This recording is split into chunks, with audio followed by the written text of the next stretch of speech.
நம்ம சேனல்லேருந்து தொடர்ந்தாப்புல நீங்கள் வீடியோக்களை பார்க்க நினச்சிங்கன்னா இதுவரை நம்ம சேனலை சப்ஸ்கிரைப் பண்ணுங்க. சப்ஸ்கிரைப் பண்ணுங்கள். கீழே பெல் சிம்பிள் இருக்கும், அதையும் கிளிக் பண்ணுங்க. சரி, வாங்க நம்ம வீடியோக்குள்ளே போகலாம். வணக்கம் நண்பர்களே. ஒரு பெண் தனது ஒரே ஒரு மகனுடன் வாழ்ந்து வந்தாள். அவளுக்கு ஒரு கண்ணு இல்லை. அவள் கணவன் திடீரென ஒரு நாள் இறந்து விட்டார். கணவரின் இறப்பிற்கு பின் அவளது வாழ்வின் ஒவ்வொரு நொடியும் தன் மகனின் எதிர்கால வாழ்வை குறித்து சிந்தனையாகவே இருந்தது. தன்னிடம் இருந்த சொத்துக்களில் ஒரு பகுதியை விற்று மகனை ஒரு நல்ல பள்ளியில் சேர்த்தாள். மீதி சொத்தை தனது மகனின் கல்வி தொடர்பான செலவுகளுக்கு தயார் செய்திருந்தால் அந்த அன்பு தாய். நல்ல ஒழுக்கமிக்க மகன், இரக்கமானவன், புத்திசாலி கூட.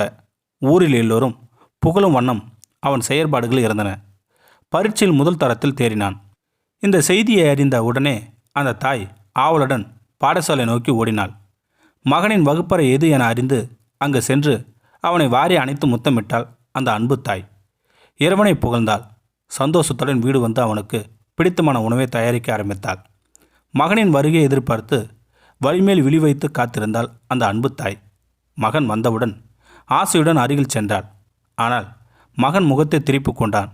ஏனென்று தெரியவில்லை. திடுக்கிட்டு போனாள் அந்த அன்பு தாய். தாயுடன் பேசவில்லை.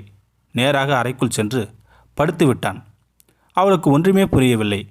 பதட்டத்துடன் ஓடிச் சென்று என்னவென்று கவலையுடன் கேட்டாள் அந்த அன்பு தாய்.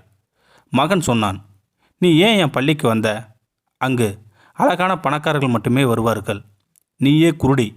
என் நண்பர்கள் என்னை குருடியின் மகன் என கூப்பிடுகின்றனர். இது பெரிய அவமானம், வெட்கமாக இருக்கின்றது. இதன் பின் நீ என் பள்ளிக்கூடம் பக்கமே வராத என கத்தினான் கோபமாக. அதிர்ச்சியானால் அந்த தாய். ஆனாலும் மகனின் சந்தோஷம் கருதி இனி அவ்வாறு நடக்காது என சத்தியம் செய்தாள் அந்த அன்பு தாய். இப்போது அவனது சுபாவம் மேலும் மாறுபட ஆரம்பித்தது. தன்னை தேடி வரும் நண்பர்கள் முன் வரவேண்டாம் என தாயை எச்சரித்தான். அவள் கண்கலங்கி சரி என்றாள். சில நாட்கள் சென்ற பின் தனக்கு குருடியுடன் இருப்பது வெட்கம் என்றும் தான் ஹாஸ்டலில் தங்கி படிப்பதாக சொன்னான். ஒரு நாள் வீட்டை விட்டே சென்று விட்டான்.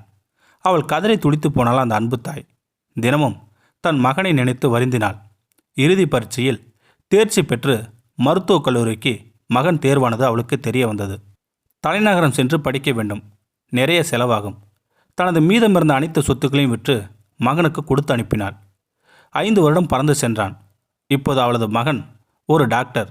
அவனை பார்க்க ஆசையாக இருந்ததால் பலமுறை முயற்சி செய்தும் அவனை பார்க்க முடியவில்லை. அவன் அனுமதிக்கவும் இல்லை. ஒரு கடிதம் மகனிடமிருந்து வந்தது. அதில், அம்மா, நான் இப்போது இந்த நாட்டில் உள்ள சிறந்த டாக்டர்களில் நானும் ஒருவன்.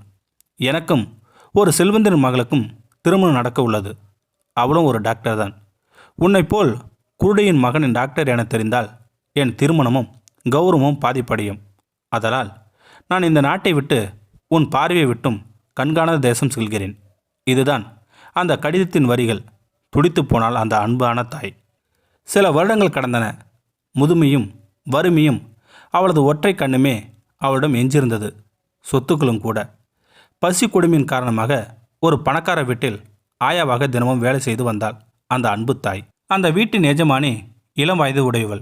நல்ல இலகிய குணம் படைத்தவள், இரக்கமிக்கவள். அவளும் ஒரு மருத்துவராகவே இருந்தாள்.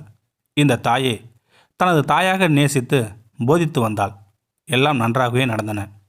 அவளது கணவன் அமெரிக்காவில் இருந்து திரும்பி வந்தான்.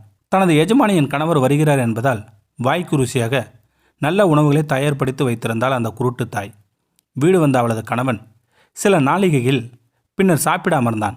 உணவை ஆசையாக வாயில் அள்ளி திணித்தான். திடீரென அவன் முகம் மாறியது. கருமை அவன் முகத்தில் சூழ்ந்து கொண்டது. சடாரென தனது மனைவியின் முகத்தை பார்த்து கேட்டான், இதனை நீதான் சமைத்தாயே என்று.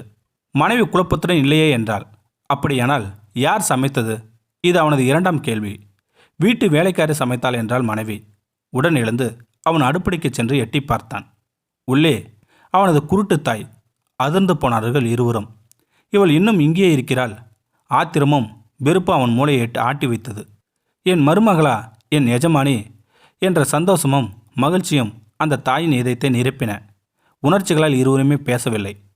மீண்டும் சாப்பிட்டு அறைக்கு வந்த மகன் சொன்னான் தன் மனைவியை பார்த்து, இந்த கூடியை உடனடியாக கொண்டு சென்று வேறு எங்காவது கண்காணாத இடத்தில் விட்டுவிடு என கத்தினான். அவன் போட்ட சத்தம் அடுப்படியில் நின்ற அந்த அபலத்தாயின் இதயத்தில் முட்டி மோதி நின்றது. துவண்டு போனாள். வாழ்க்கை இதற்கு பிறகு வாழ வேண்டாம் என எண்ணி கதறி அழுதாள் அந்த அன்பு தாய். தனது கணவனின் பிடிவாதமும் கோபமும் ஆவேசமும் எல்லை மீறி செல்லவே அவனது மனைவியான அந்த பெண் வேறு வழியின்றி அந்த தாயிற்கு போதுமான பணத்தினை வழங்கி பல 100 கிலோமீட்டர் தூரத்தில் முன்பு அவள் வாழ்ந்து வந்த இடத்திற்கே மீண்டும் அனுப்பி வைத்தாள் அழுகியுடன். காலம் மீண்டும் வேகமாக ஓடியது. இப்போது அந்த மருத்துவரின் தலைமயிர்கள் பழுக்க ஆரம்பித்து விட்டன. உடல் பலம் சற்று சோர்ந்து போய்விட்டது. கணவனின் தொடரான சுயநலம், நன்றி மறுத்தல் போன்ற காரணங்களால் கருத்து மோதல் ஏற்பட்டு அந்த மருத்துவரின் மனைவியும் இவரை விவாகரத்து செய்துவிட்டு இன்னொரு மறுமணம் செய்து கொண்டாள் அந்த பெண். இப்போது வைத்திரிடம் பணத்தை தவிர வேறு எதுவும் இருக்கவில்லை. தனிமரமாக எதிர்காலங்கள் சூனியமான சூழ்நிலையில் ஆறுதலுக்கு கூட தலைவரிடம் யாருமின்றி தனிமரமாக நின்றான். மெல்ல மெல்லதான் தன் தாயிற்கு செய்த துரோகங்கள், அநியாயங்கள், நோகடிப்புகள் அவன் உள்ளத்தை உழுக்க ஆரம்பித்தன. ஒரு முறை நடு இரவில் எழும்பி அம்மா என கத்தி ஓவென அழும் அளவிற்கு அவனுக்கு தனது பாவங்கள் பாரம் புரிந்து போனது. ஒரு நாள் காலை அவன் தொலைபேசிற்கு ஒரு செய்தி வந்தது. அவனது தூரத்து உறவினர் ஒருவர் பேசினார். உன் தாய் தள்ளாத வயதில் மரணிக்கும் தருவாயில் இருக்கிறாள் என்பதே அந்த செய்தி. உடனடியாகவே அவன் தனது காரில் கிளம்பி தாயிருக்கும் இடத்திற்கு சென்றான். அவன் சென்றபோது அவளது உயிர் பிரிந்து விட்டது. உயிர் போன நிலையில் அவளை கட்டிலில் கிடைத்து வைத்திருந்தனர். இப்போது அம்மா என கதறி அழுதான். கண்ணீர் விட்டான். தனது தாயின் உயிரற்ற உடலை நல்ல முறையில் அடக்கம் செய்து உதவினான். இப்போது ஒரு கடிதத்தை அவனது உறவுக்காரர் கொடுத்தார். தான் மறைந்த பின் மகன் வருவதாக இருந்தால் மட்டும் இக்கடிதத்தை கொடுக்குமாறு, இல்லையெனில் எரித்து விடுமாறு தாயார் கடைசி தருவாயில் வேண்டிக் கொண்டதாகவும் அவர் சொன்னார். பிரித்து படித்தான் அந்த அன்பு மகன்.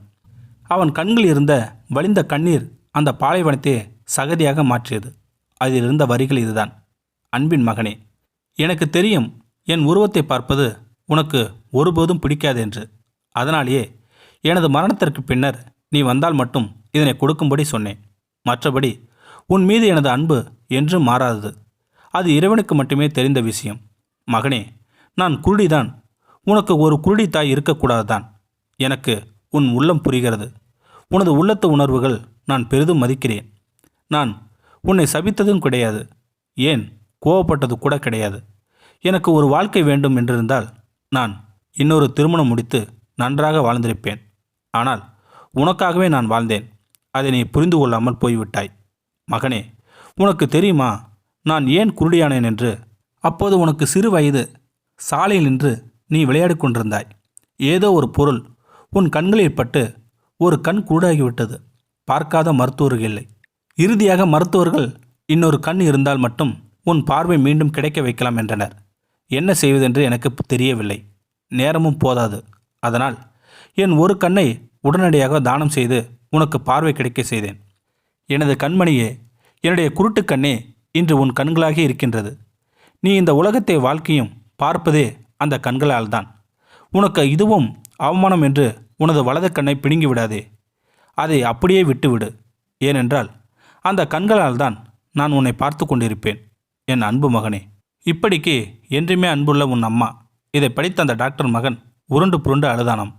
என் கண்கள் கலங்கின. உங்கள் கண்கள் கலங்கியிருந்தால் மற்றவர்கள் தாயின் அருமையை உணர்ந்து கொள்ளவும். இந்த வீடியோ உங்களுக்கு பிடிச்சிருந்தா கமெண்ட் பாக்ஸில் கமெண்ட் பண்ணுங்கள். கூட உங்கள் ஃப்ரெண்ட்ஸுக்கு ஷேர் பண்ணுங்கள். இதுவரை நம்ம சேனலை சப்ஸ்கிரைப் பண்ணுங்க. சப்ஸ்கிரைப் பண்ணுங்கள். கீழே பெல் சிம்பல் இருக்கும், அதையே கிளிக் பண்ணுங்கள். தேங்க்யூ ஃபார் வாட்சிங்.